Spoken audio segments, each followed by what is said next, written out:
Pimples तेल की ज्यादा पैदावार की वजह से होते हैं, जो बैक्टीरिया को अपनी तरफ मुतवज्जे करते हैं।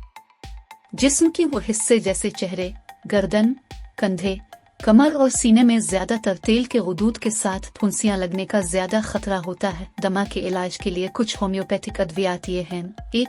सल्फर। ये इलाज इस वक्त इस्तेमाल किया जाता है जब पिंपल्स में बहुत ज्यादा खारिश हो, जल्द गंदी नजर आती है और मरीज ने बहुत कोशिश की लेकिन अफाका नहीं हुआ। 2. नीटरमर। ये उन मरीजों के लिए मौजू है जो अपनी खुराक में बहुत ज्यादा नमक लेते हैं।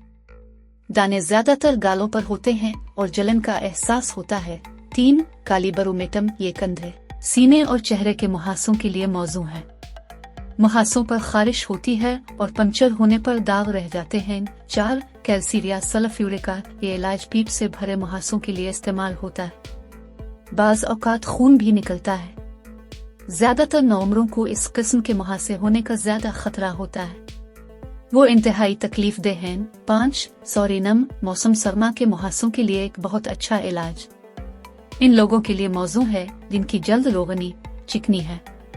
मीठी चीजों के इस्तेमाल से मुहासे खराब हो जाते हैं, अगरचे ज्यादातर मुहासे खुद ही खत्म हो जाते हैं, लेकिन बाज औकात वो कॉस्मेटिक मसनूआत, आलूदगी या तनाव के इस्तेमाल से बढ़ जाते हैं। इन सूरतों में डॉक्टर से रुजू करना चाहिए और इलाज करवाना चाहिए।